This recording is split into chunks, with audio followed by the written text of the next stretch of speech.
भगवान राम जी के विवाह की कथा जो हमने एकदम संक्षेप में कह दी, उसकी कुछ प्रधान बातें सुनकर आगे बढ़े। मानस जी में ऐसा लिखा है कि राम जी को जब दुल्हे के रूप में सजाए गए और घोड़े पर बैठाने की बात थी, तब घोड़े का चुनाव नहीं हो रहा था कि कौन घोड़ा लाए, कहां से लाए, किस घोड़े पर राम जी को बिठाए। अंत में गोस्वामी जी ने निर्णय दिया कि जनबाजी वेश बनाई मन सिज राम हित अति सोह। मानो स्वयं कामदेव मनसीज घोड़े का रूप लेकर आया है और ठाकुर उन पर बैठे हैं। मन के घोड़े पर भगवान बैठे हैं।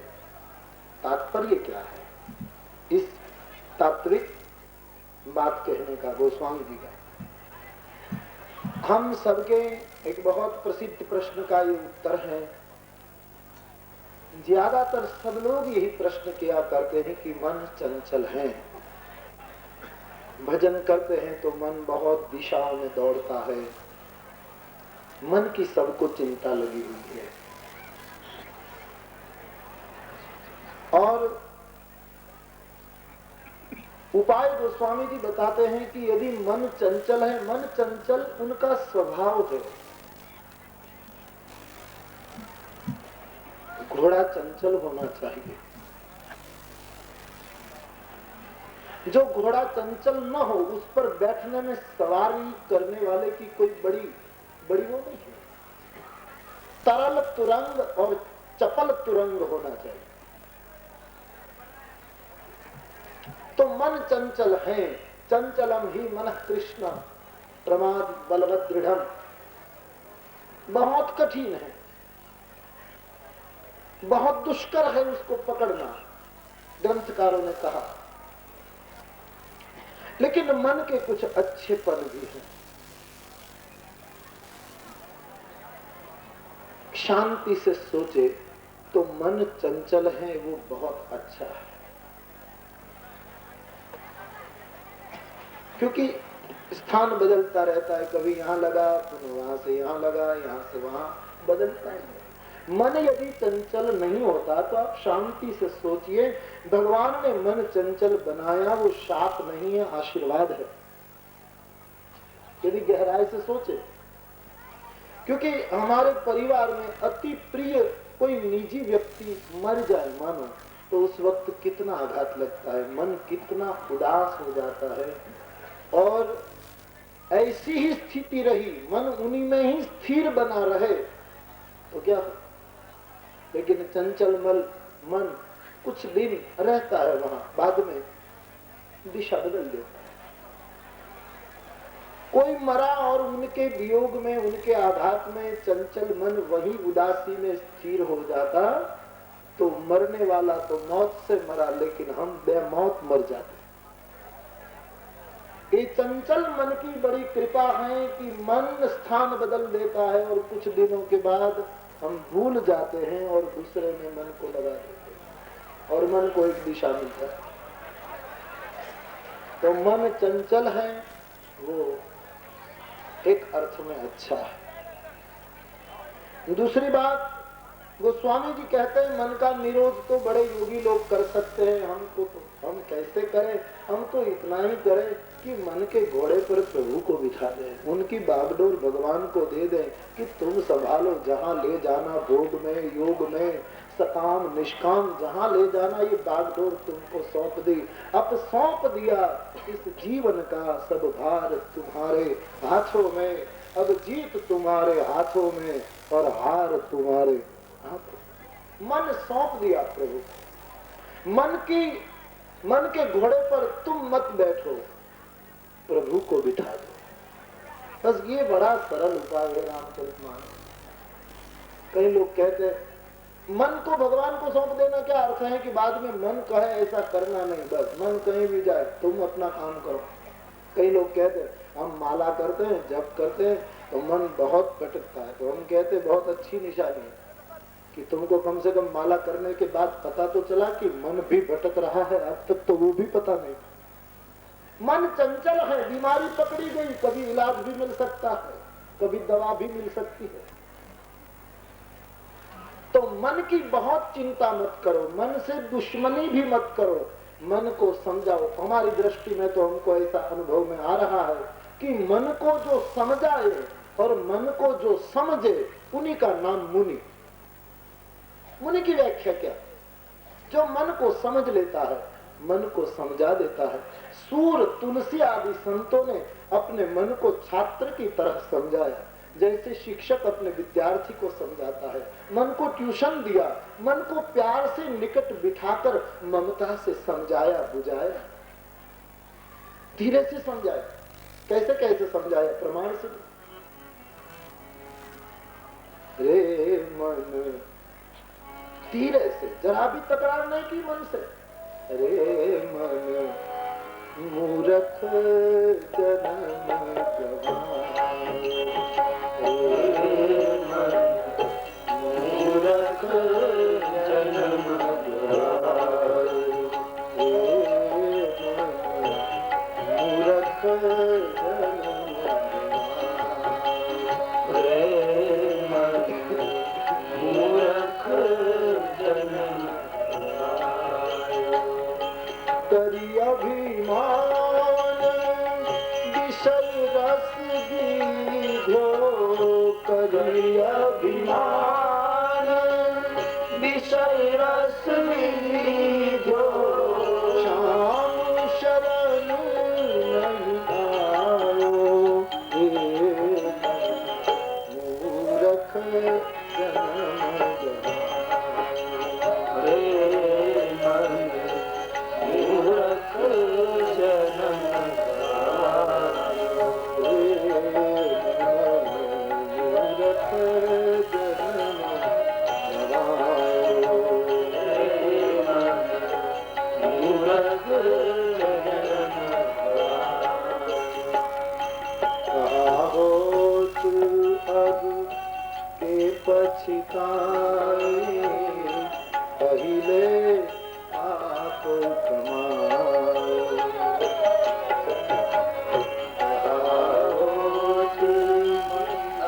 अब के पछताए, पहिले आप कमाओ। कहत सूर भगवंत भजन बिनु, कहत सूर भगवंत भजन बिनु, सिर धुनी धुनी पछताओ, रे मन मूर्ख जन्म गवाए, रे मन मूर्ख जन्म गवाए। तो मेरे भाई बहन, मन प्रभु को सौंपे। रामचरितमानस ने एक मार्ग दिखाया है, और यदि आगे कहूं तो आप शांति से सोचें कि वस्तुतः मन है क्या? ये शरीर में ये हाथ है, मुंह है, पैर है, पेट है, मस्तक है, आंखें, कान, लेकिन मन क्या है जिसकी इतनी बड़ी चर्चा हो रही है? उसका कोई आकार, उसका कोई रूप, रंग है क्या मन, जो पूरे संसार को परेशान करके बैठा है? मन और कुछ नहीं, शांति से गहन चिंतन करे तो उसका जवाब मिलता है। मन और कुछ नहीं है, वासना का, तृष्णा का बंडल है मन। जैसे वायर का बंडल होता है, इलेक्ट्रिसिटी वायर का, खेतों में कहीं बंडल पड़ा देखते हैं रास्ते पर, बंडल है। इस बंडल को बिखेर दो, वायर को खुला कर दो, कहां गया बंडल? बंडल समा। लकड़ी की भारी बंधी हुई है रस्सी से, रस्सी छोड़ दो, लकड़ी बिलक बिलक कर दी, भारी कहाँ गई? भारी थी ही नहीं, बंडल था ही नहीं। ये तो वासनाओं का ढेर, ये वायर का संग्रह, उसको हम बंडल कहते थे। वायर बिलग हो गया, बिखर गया, बंडल समाप्त। लकड़ी लकड़ी बिलग हो गई, भारी समाप्त। लकड़ी को बांध रखी थी, उसी का नाम हमने भारी रखा। वैसे वासना के बंडल को वेदांत में मन कहते। वासना जिसकी बिखर गई वो मन से अमन हो गया।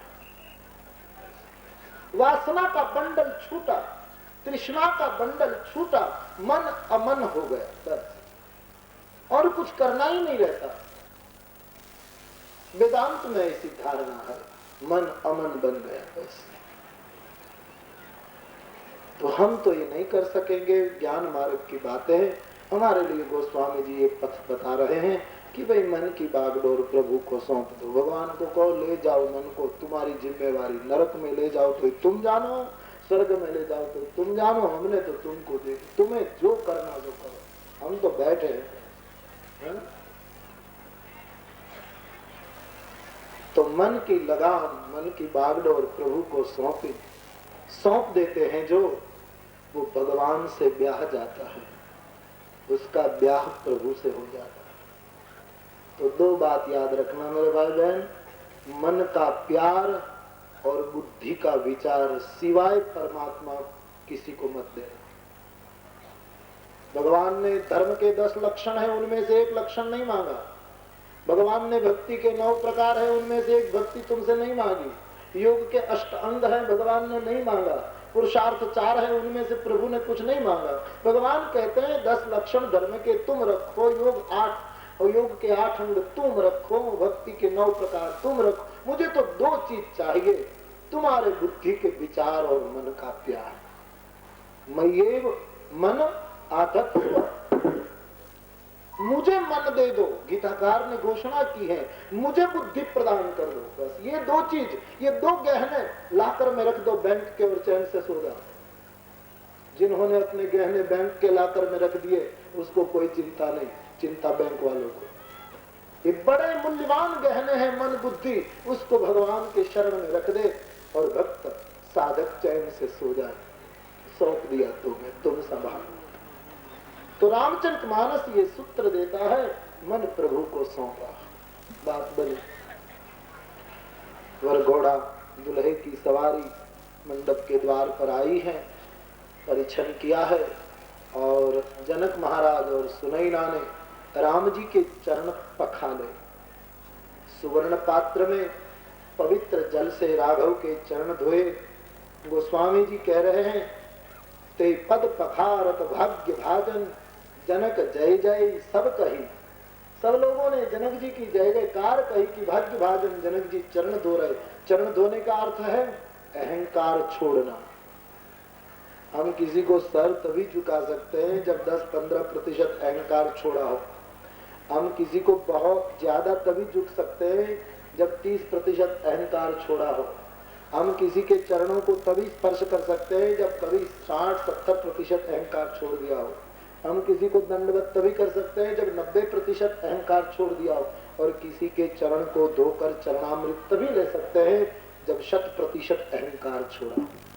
तो ये चरण धोने की जो बात है विवाह में हमारे देश में, वो एक अर्थ में अहंकार से मुक्त होने की बात है। मन भगवान को सौंप दिया, अहंकार छोड़ दिया। और व्यवहारिक एक कारण और भी है।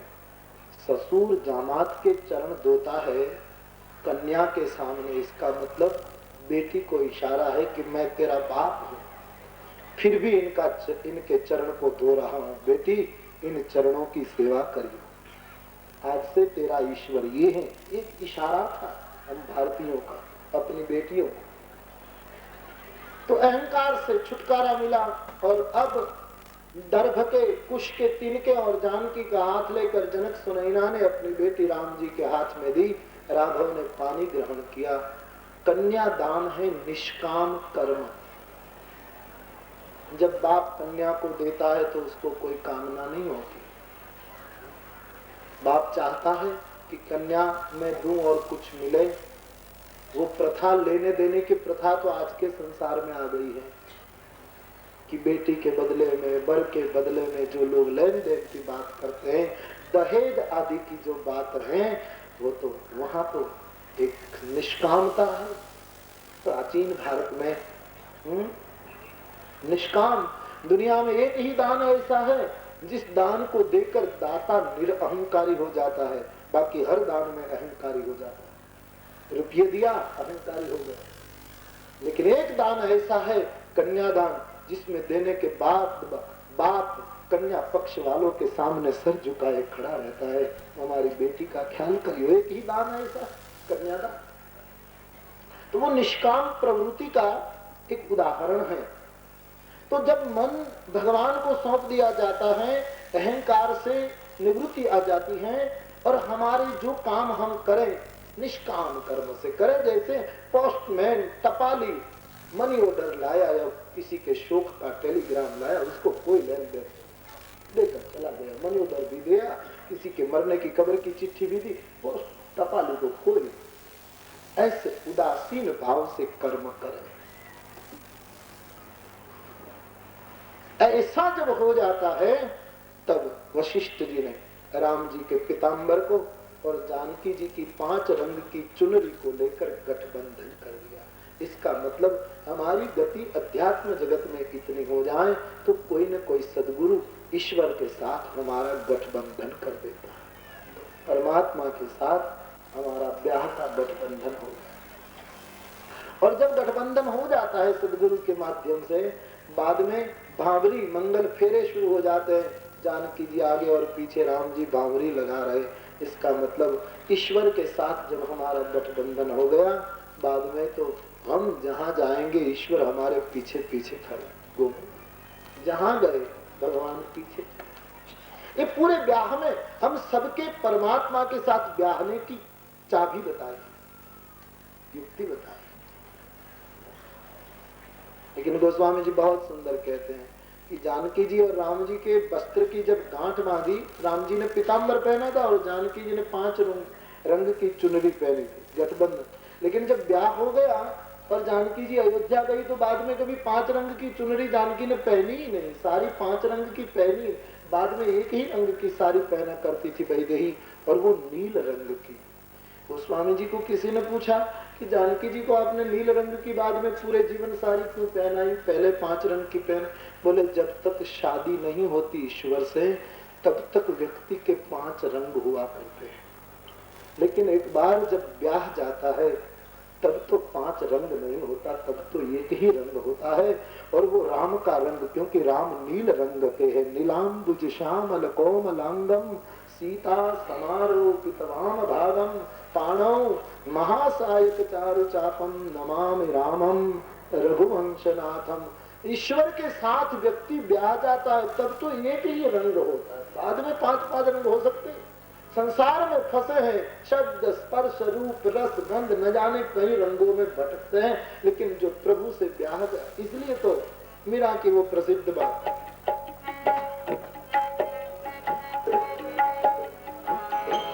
अपने ही रंग में रंग दे चुनरिया, श्याम पिया मोरी रंग दे चुनरिया, श्याम पिया मोरी रंग दे चुनरिया, श्याम पिया मोरी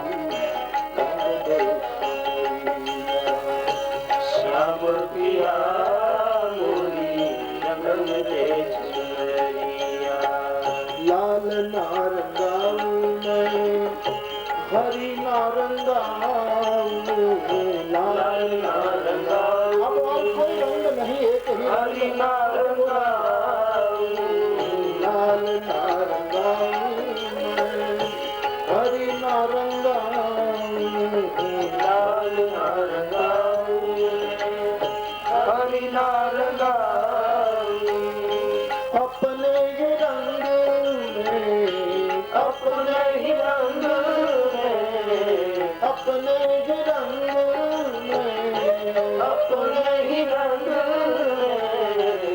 दे चुनरिया श्याम पिया रंग दे चुनरिया श्याम पिया मोरी रंग दे चुनरिया श्याम पिया मोरी रंग दे चुनरिया श्याम पिया मोरी रंग दे चुनरिया ऐसी रंग दे रंग नाही छूटे ऐसी रंग दे रंग ना छूटे ऐसी रंग दे रंग नाही छूटे ऐसी रंग दे रंग ना छूटे दो दिया धुए चाहे दो प्यारे चाहे सारी उमरिया हम पिया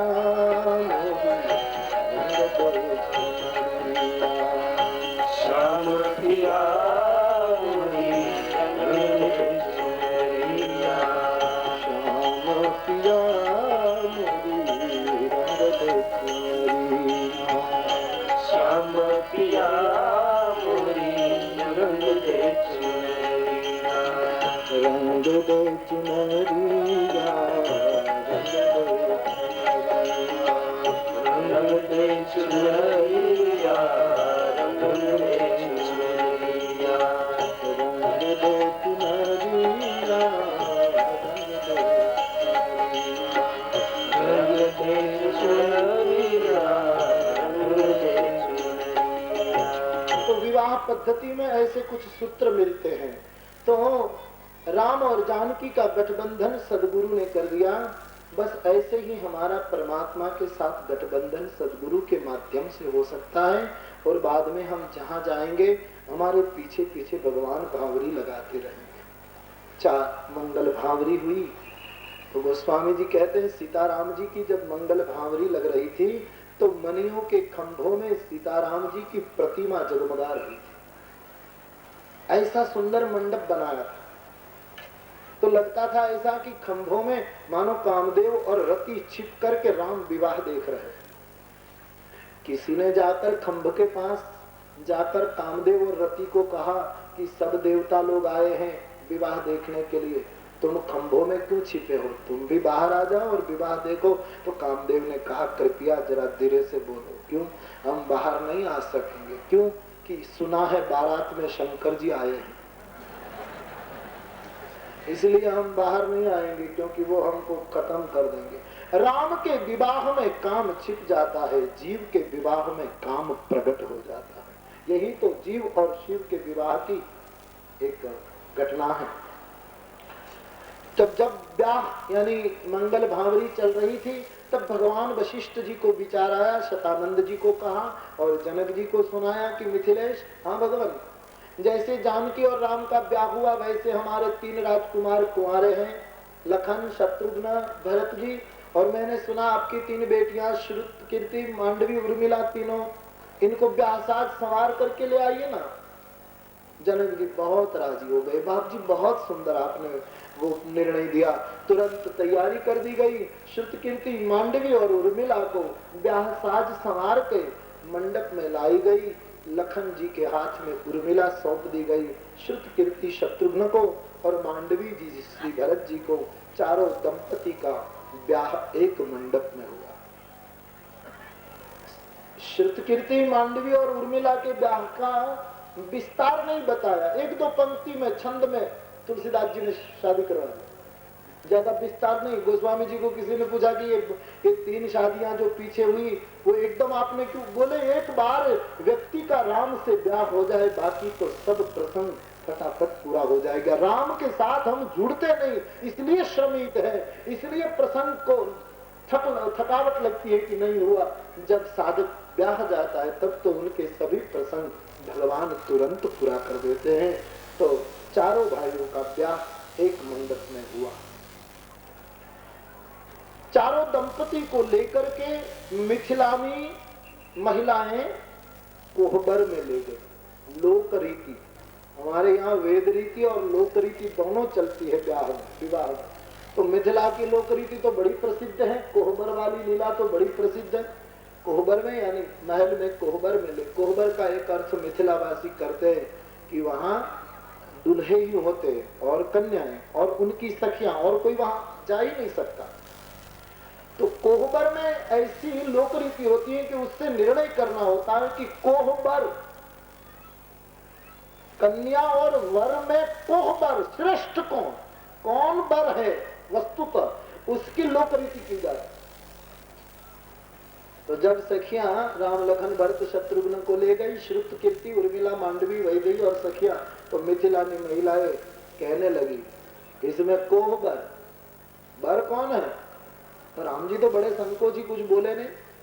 शत्रुघ्न महाराज तो मौन और भरत जी तो बिल्कुल राम जी के जैसा स्वभाव। तो सखिया व्यंग करने लगी बर कौन है? लखन जी ने कहा कि कौन है क्या? हम है बर। और कौन है बर? हम ही तो हैं दुल्हे। तो कहा लखन लाल जी रोष मत करो, बड़ाई मत करो, ये तो हमारी बेटी हमारी राजकन्या आपको मिली तभी आप बर हो पाए। पहले आप बर थे, जब आए थे तब बर थे आप। ये तो कन्या मिली सो आप बर हो पाए, इसलिए कन्या ही बर है, हमारी राजकुमारी ही श्रेष्ठ है। ऐसा अपना अपना पक्ष लोग रखने लगे। एक सखी तो ऐसा करने कहने लगी क्या बताए, हमारे जनक राज बिल्कुल बोले जानकी जैसी सुंदर बेटी को ऐसे सांवरे के साथ ब्याहना ठीक है। ये तो हमारी जानकी की छाया जैसा लगता है। राम जी की इसी आलोचना की लखन जी का दिमाग घुमा, लेकिन करे भी क्या, दुल्हा बनकर बैठे। एक सखी कहने लगी हमारे महाराजा जनक इतने बोले हैं कि कम से कम बेटी देनी हो तो ऐसा तो देखना चाहिए कि जामात कोई काम करता है कि नहीं। ये तो कोई काम ही नहीं करता, क्योंकि ईश्वर अकर्ता है। दोनों अर्थों में एक सखी ने कहा चलो काम न करे तो कोई बात नहीं, लेकिन कम से कम कोई गुण तो होना चाहिए पुरुष में। ये तो ऐसा जामात ढूंढ ले आए जो बिल्कुल निर्गुण है, और भगवान निर्गुण भी है। एक सखी ने कहा कि हमारे जनक जी बड़े भोले, चलो दुल्हा निर्गुण हो, कोई काम न करता हो, लेकिन कम से कम घर तो होना चाहिए। ये तो दुल्हा ऐसा है जो अनिकेत है, जिसको कोई घर नहीं। अनिकेत सुंदर भाषा में मीठे बोल बोले गए और गालियां सुनाई गई। एक सखी कहने लगी लखन भरत शत्रुघ्न सुने ऐसे कि देखो ये तो वाह वाह हो गई इन राजकुमारों की, बाकी धनुष तोड़ने की तो इनमें कोई क्षमता थी ही नहीं। वो तो हम लोगों ने हमारा पुण्य अर्पण किया तभी धनुष तोड़ पाए। लखन जी का दिमाग गया और रह नहीं सके। भगवान के सामने बोले कि महाराज आप तो कुछ बोलते ही नहीं, कुछ तो बोलिए। भगवान ने कहा तुम बोलो जो बोलो। तो लखन जी ने कहा कि तुम लोग कहती हो कि हमारे पुण्य से धनुष टूटा, ठीक है, मिथिला के पुण्य से धनुष टूटा, चलो मान लिया, लेकिन ताड़का को मारने के लिए तुम आई थी। मारीच सुबाहु को पराजित करने के लिए मिथिला से लोग आए थे, और चरण धूलि छूते ही अहल्या में चेतना आ गई, वो तुम लोगों ने किया था। तो एक सखी ने कहा लखनलाल जी गर्व मत करो, अयोध्या में आप थे, कितनी ताड़काओं को आपने मारी, कितनी अहल्याओं को तारी, बड़ाई मत करो। वो तो हमारी बिहार की भूमि में जब आपने कदम रखा और हमारी भूमि का प्रताप हुआ, इसीलिए आप मार सके। लखन जी पुनः चुप हो गए। ऐसा मंगल विनोद होता रहा था, और बाद में चारों दंपति पिताजी को प्रणाम करते हैं। महाराज दशरथ जी को ऐसा लगा कि मानो मुझे चारों फल प्राप्त हो गए। भोजन की व्यवस्था हुई, 4 प्रकार की रसोई बना। हमारे भारतीय भोजन की परंपरा, वैदिक जो परंपरा 4 प्रकार की रसोई की भोजन की, सबको भोजन के लिए बुलाए। सोने के आसन पर दशरथ जी और राजकुमार को बिठाए, बाकी सब बारातियों की पंगत लग गई। जनक जी ने दशरथ और राजकुमारों के चरण धोए और सोने की थाली में भोजन परोसा गया। तो रसोई घर में भोजनशाला जो थी उसकी अटारी में नारी मिथिलानी स्त्रियां बैठी हैं और भोजन करते समय बाराती पक्ष को गालियां दे रहे हैं। और आप सब जानते हैं कि शादी में गालियां अच्छी लगती है, जितनी देना चाहे बहन लोग उस वक्त दे देती है, पूरा मन खाली कर लेती है जितना। और कोई रोष भी नहीं करता, क्योंकि समय ही ऐसा है कि उसमें गाली अच्छी लगती है। तो दशरथ जी के साथ हमारे चारों भैया जब भोजन कर रहे थे तो मिथिलानी महिला राम को दशरथ जी के साथ देखकर इतने भाव में आ गई कि गालियां दशरथ जी को देनी चाहिए, लेकिन भाव में शब्द पलट गया, देन लगी मिथिलेश ही गारी। जनक राजा को गालियां देने लगी। जनक राजा ने परोसते परोसते कहा कि अरे जरा सुनो, किसको गालियां दे रहे? तब पता लगा कि वो हम तो हमारे महाराज को गाली दे रहे। बाद में सुधार कर दिया, अब देन लगी अवधेश ही गाली, दशरथ जी को गाली। शादी में गालियां बड़ी अच्छी लगती और दोनों पक्ष राजी होते हैं। क्यों? कन्या पक्ष वाले जब गालियां देते हैं तो क्या कहते हैं कि आप हमारी गालियां सहन कर रहे हैं, वर पक्ष को कहती है आप हमारी गालियां सहन कर रहे हैं तो हमको भरोसा हो गया कि हमारी बेटी कोई भूल करेगी तो वो भी आप सहन कर लेंगे, ये इरादा। और वर पक्ष क्या कहते हैं? वो ये कहते हैं कि आप लोग हमको इतनी सुंदर कन्या आपने हमको दी तो थोड़ी गालियां दी तो इसमें क्या हमारा बिगड़ गया, इतनी सुंदर राजकन्या आपने दे दी तो थोड़ी गालियां भी सही। अपना अपना अर्थ सब निकाल लेते। तो समय पर गालियां दी गई। विवाह के प्रसंग में ऐसा होता है, भोजन हुआ और मुखवास वगैरह हुई। उसके बाद सब अपने अपने निवास पर विश्राम के लिए गए। दूसरे दिन सुबह में महाराज दशरथ जी ने बहुत सी गायें मंगाई और अति दूध देने वाली गायें नख से शिखा तक श्रृंगार करके ब्राह्मणों को गायों का दान दिया। चिरंजीवी हो, चिरंजीवी हो, आशीर्वाद से मिथिला का नवगुंज उठा था। एक के बाद एक दिन बीतने लगा। अब तो गोस्वामी जी कहते हैं महाराज जनक से विदा मांगते थे दशरथ जी, तो जनक जी मना करते, नहीं महाराज अभी और कुछ दिन रहो और रहो। बारात स्नेह के रज्जू से बंध गई, विदा मिलती ही नहीं। कभी सुनैना रोक लेती, कभी कुशध्वज रोक लेते, कभी शतानंद जी आग्रह करके बारात को जाने नहीं देते। बहुत दिन हो गए। गोस्वामी जी कहते बारात को रोकी गई लेकिन भाव में कमी नहीं हुई। दिन दिन नया उत्सव, नया आनंद, नया आदर। वरना तो क्या होता है, मेहमान ज्यादा रुके तो बाद में जैसे जैसे दिन बढ़े वैसे आदर कम होता जाता है। इसलिए अतिथि को चाहिए 2-3 ठहर कर, ज्यादा रहने से बाद में भाव की कटौती हो जाती है। नेह घटे नित ही नित जायो, नित नित रहने से जाने से नेह कम हो जाता। हमारे सौराष्ट्र में एक वार्ता कही जाती है कि एक भाई के घर 4 मेहमान आए लेकिन 1 महीने से बैठे थे, जाए ही नहीं। घर वाला ट्रेन का टाइम टेबल, बस का टाइम टेबल वो सब उनके सामने रखे तो भी समझे नहीं कि जाने का इशारा। 1 मास के बाद बड़ी मुश्किल से जब चारों को जाने की बात आई, स्टेशन गए घर वाले उसको विदा देने के लिए, और ट्रेन उस स्टेशन में 2 मिनट ही रुकने वाली थी। ट्रेन आई और भाड़ भीड़ में ट्रेन में चढ़े और ट्रेन चालू हो गई अपनी गति में। स्टेशन मास्टर खड़ा था, उसने देखा तो ये लोग हंस रहे थे। कहा कि भाई आप क्यों हंस रहे? बोले क्या करें, हमको जो विदा देने आए थे वो ट्रेन में बैठ गए। बोले क्या बात करते हो? बोले हाँ जाना हमको था, बैठ गए घर वाले। तो स्टेशन मास्टर बड़ा अकलमंद था, उसने पूछा आप कितने दिनों से मेहमान थे? बोले 30 दिन से। तो बेचारे क्या करे, जाए ही तो करे क्या बेचारे, नहीं ट्रेन में बैठे तो आप नहीं जाते तो खुद चले गए। दिन ब दिन आदर बढ़ता रहा, स्नेह के रज्जू से बारात बंध गई थी।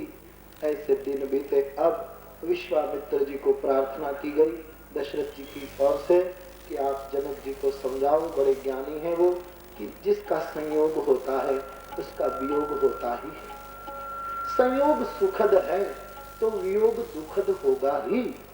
इन सत्य को कौन तोड़ सकता है? और बेटी को तो विदा करनी ही पड़ती है। तो मिथिलेश को समझाओ, कल हमको विदा करें। विश्वामित्र जी ने जनक जी को समझाया, जनक के नेत्र भीग गए। कहा बाबा हमारी बेटियों को विदा देना हमको अच्छा नहीं लग रहा है। बोले आप तो समझदार हैं, बेटी कभी कर रही है क्या? ठीक है बाबा, कल हम विदा करेंगे। निर्णय लिया गया, कल जानकी की विदाई होने वाली। पूरी नगरी में उदासीनता छा गई। रात्रि को मिथिला वासियों ने भोजन नहीं किया।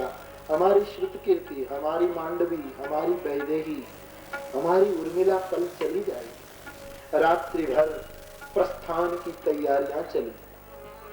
अपनी बेटियों को माँ बाप जो देना चाहते हैं वो सब देकर वाहनों में भर दिया। यहाँ बारात पक्ष में भी सब तैयारियां पूर्ण की गई।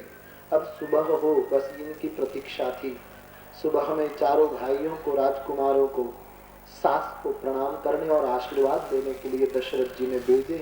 रानिवास में आए, निज मंदिर में सुनैना को प्रणाम किया, मुंह मीठा कराया, शकुन करवाया, पहरामनी निछावरी दी और चारों भाइयों को विदा दी। चारों बेटियां तैयार हैं, 4 डोली सजाई गई। कन्या विदाई की बेला थी। मैना, तोते मैना को सोने के पिंजड़े में वैदेही ने पाले थे। वो सीते सीते कहकर पंख फड़फड़ाने। सुख सारिका जानकी जी आए, कनक पिंजर में जो रखी थी वो सीते सीते कहकर रोने लगे। सखियां रोने लगी। चारों बहन सखियों को गले मिलाकर सबसे नारी धर्म सीख रही थी। शहनाइयों ने विदा के सूर बजा दिए। मिथिला के हर लोग मिथिला की लाडलियों को विदा देने के लिए गदगद भाव से खड़े थे। बाबा जी कहते हैं, श्रुतकीर्ति, मांडवी, उर्मिला ने मां सुनैना के चरणों में प्रणाम किया। गदगद हुई माता ने पुत्रियों को गले से लगाकर आशीर्वाद दिया। जानकी ने जब प्रणाम किया तब सुनैना बोली है, जानकी, हाँ मां, बेटी बेटा होता है कुल में तो एक पक्ष को तारता है, बेटी तो भारत में दोनों कुल को तारती है। परपक्ष, पितृपक्ष, ससुर पक्ष, दोनों कुल को बेटी तारती है भारतीय संस्कृति में। आज से तुम्हारे माता पिता महाराज अवधेश, कौशल्या, कैकेयी, सुमित्रा है। बेटी, जीवन है, गंग धारा है, रेलवे लाइन नहीं है। जीवन की समांतर चले तो गंगा की धारा कभी उधर कभी उधर कभी उधर। गंगा कई मोड़ों से गुजरती है वैदेही, लेकिन गंगा की पवित्रता कभी नष्ट नहीं होती। वैसे जीवन में सुख दुख के कई मोड़ आए। बेटी, हमारी अस्मिता और हमारी संस्कृति में कहीं दाग न लगना चाहिए। जीवन को ऐसे बहाई।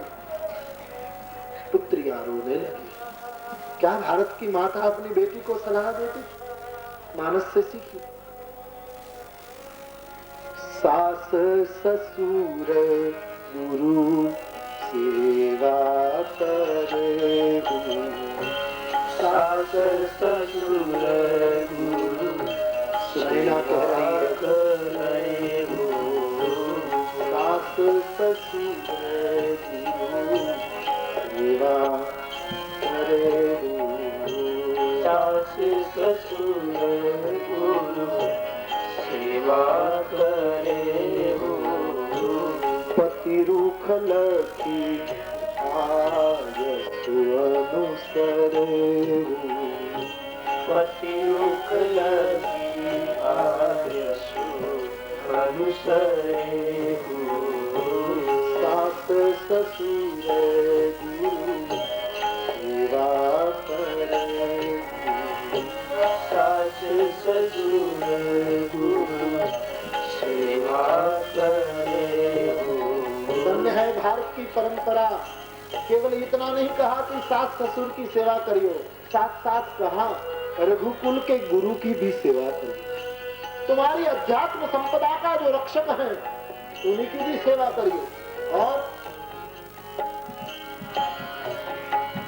होई संतत यही प्यारी हो। अपने पति को प्यारी होना, प्रिय बनना। संतत यही प्यारी होए संतत यही प्यारी। चिर यही बात आशीष हमारी।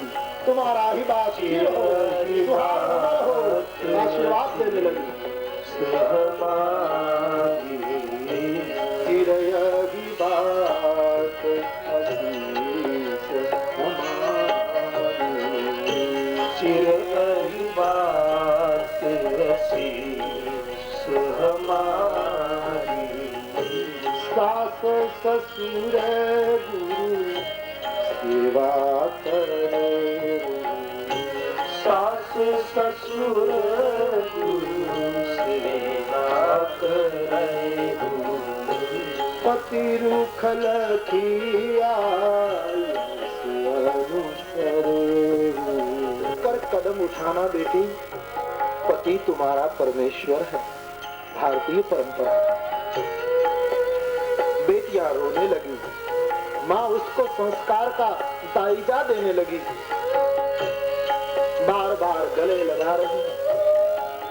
वो बोली, माँ सुनैना को क्या पता कि जानकी को मैं आज मिल रही हूँ, बाद में मिलना होगा चित्रकूट की कुटिया पर। उम्मीदों की दुनिया को प्रणाम किया, शतानंद जी को प्रणाम किया, श्रुतकीर्ति, मांडवी और उर्मिला ने अभी अभी जनक जी को प्रणाम किया।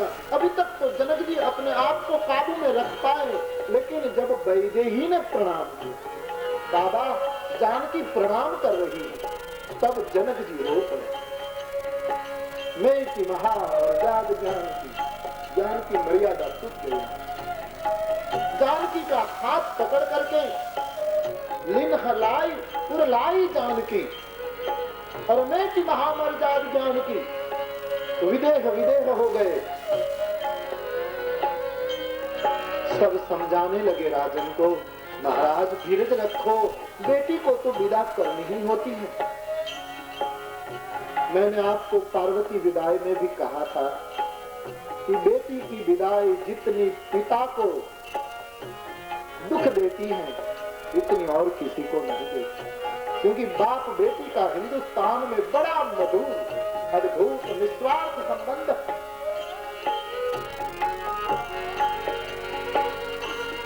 सब गृहस्थ है, जानते हैं। बेटी जब घर में बड़ी हो जाती है ना, उम्र लायक हो जाती है, समझदार हो जाती है, तो सब जानते हैं बाप की देखभाल बेटी ही करती है। बाप बीमार हो गया तो बेटी माँ बनकर दवा खिलाती। बड़ा अद्भुत रिश्ता है मेरे भाई बहन। ऐसी बेटी को जब विदा देने का समय आता है, तब पिता को लगता है अब मेरी देखभाल कौन करे। बेटी को ये होता है मेरे बाबा का कौन ख्याल करे।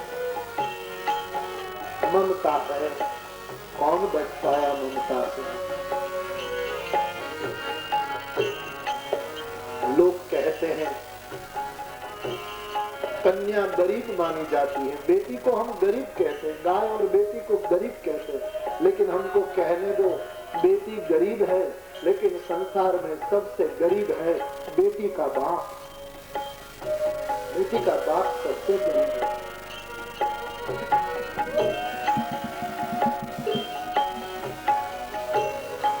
आपने शायद पढ़ा होगा, हमारे गुजराती सिलेक्शन में हम जब पढ़ते थे, यहाँ हिंदी में तो नहीं होगा, लेकिन गुजराती में एक कथा आती थी, पोस्ट ऑफिस।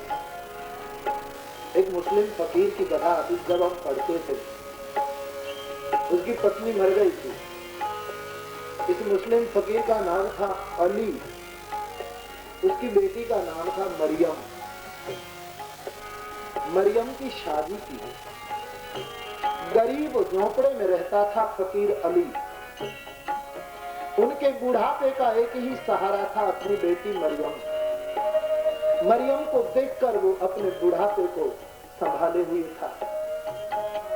शादी हुई, बेटी को विदा की, फकीर फुट फुट कर रोया। अली विदा देने गया है, मरियम को कहा, बेटी हाँ बाबा, जाते ही खत लिख देना, अब तेरा खत ही मेरा जीवन बना रहेगा। हाँ बाबा, अपने आप को संभालियो। बेटी रोती हुई विदा हो। अली रोता रहा। होता है ऐसा, सूर्य नारायण यदि उदय होने में भूल करे तो करे, लेकिन अली पोस्ट ऑफिस जाने में कभी भूल नहीं करा। नियत समय पर बैठा, ट्रेन आती, डाक आती, सब अपने अपने लेकर अपने अपने एरिया में बांटने के लिए निकलते, तो अली वहां बैठते। सब लोग निकलते पोस्ट में, तो कहता, मेरी मरियम का खत आया, चिट्ठी आई। 1 मास, 2 मास, 3 मास, 6 मास बीतने में मरियम की चिट्ठी नहीं आई।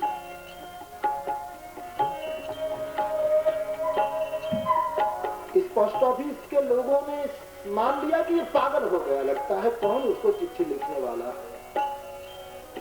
एक दिन ऐसा हुआ, पोस्ट मास्टर सब डाक देख रहा था, तो उसमें अली के नाम चिट्ठी निकली, मरियम की ही थी। पोस्ट ऑफिस के अधिकारी ने पोस्टमैन को कहा कि अली आया है।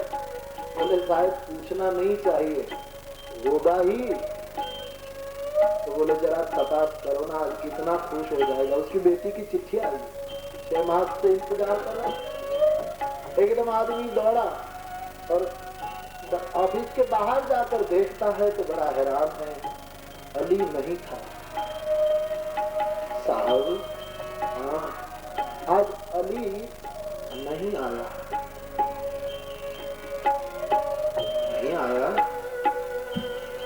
हाँ साहब, बूढ़ा है, बुजुर्ग है, बीमार हो गया होगा शायद। पोस्ट मास्टर ने सोचा कि चलो मैं स्वयं अली की चिट्ठी पहुंचाने जाऊं। ये चिट्ठी लेकर इस दफ्तर का ऑफिसर अपने आदमी के साथ अली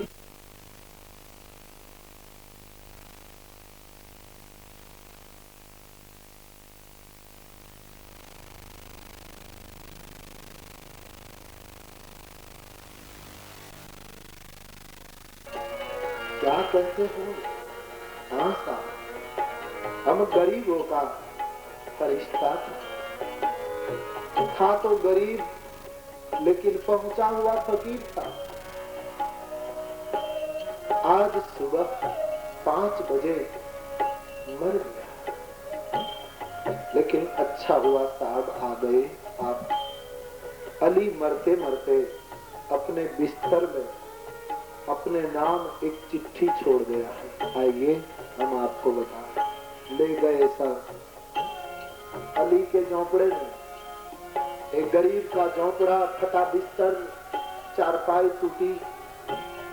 इस बिस्तर पर एक चिट्ठी लिखी थी, मेहरबान पोस्ट मास्टर साहब,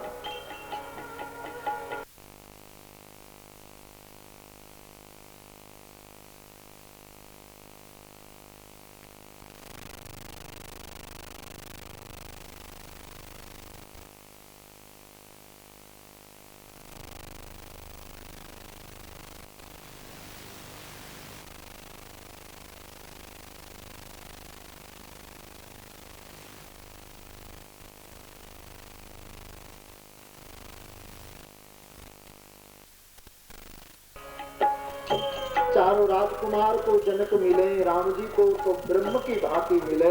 कि आप ब्रह्म है राम करो के ही भांति प्रशंसा, मुनि महेश मन मानस हंसा, मन समेत जही जानन बानी, तर्किन सकहि सकल अनुमानी। नयन विषय मोह कह भयऊ, सो समस्त सुख मूल। राघवेंद्र आपके चरणों से हमारा मन कभी हटे ना, ऐसी कृपा करना, क्योंकि आप तो साक्षात ब्रह्म है। और तीनों जामातों को मिले, ऋषियों को मिले, बारातियों को मिलकर क्षमा याचना कर ली और अंत में दशरथ जी को मिले। महाराज दशरथ जी को मिलते समय बच्चा मानो रो रहा हो ऐसे जनक जी रोए। दशरथ जी को कहा, भगवान कौशल्या अम्बा, हमारी सुमित्रा अम्बा और कैकेयी अम्बा बारात में आई होती ना, तो मैं और सुनैना उनके पैर पकड़ करके प्रार्थना करते, लेकिन वो तो नहीं आई। हमारी ओर से आप कहियो कि ये चारों बेटियां आपके घर आई हैं, बालक हैं, उनकी कोई भूल हो जाए तो ये भूल जनक और सुनैना की है, ऐसा समझकर हमारी पुत्रियों को क्षमा कर।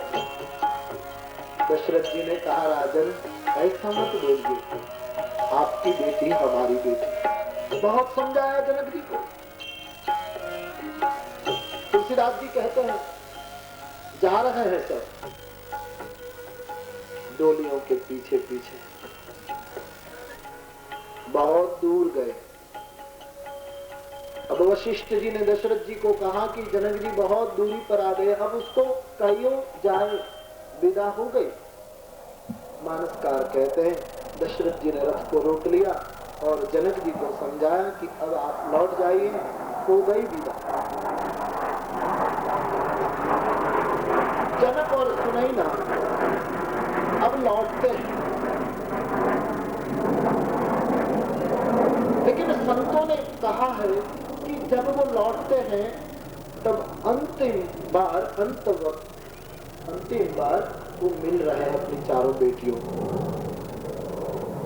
डोली के पर्दे खोले गए के लिए हरिनाम संकीर्तन।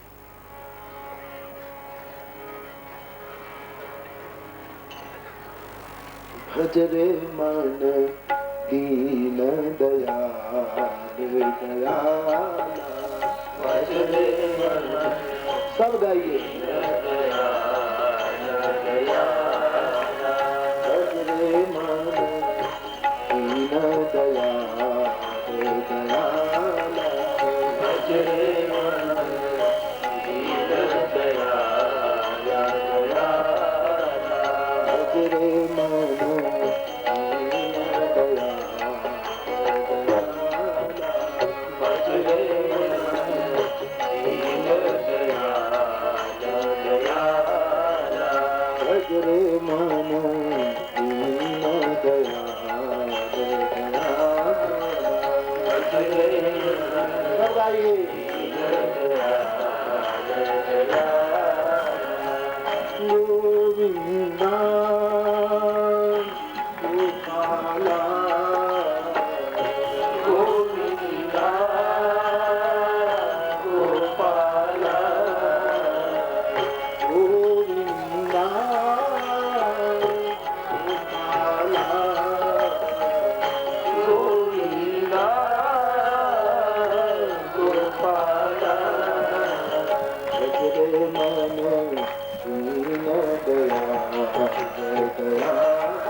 गया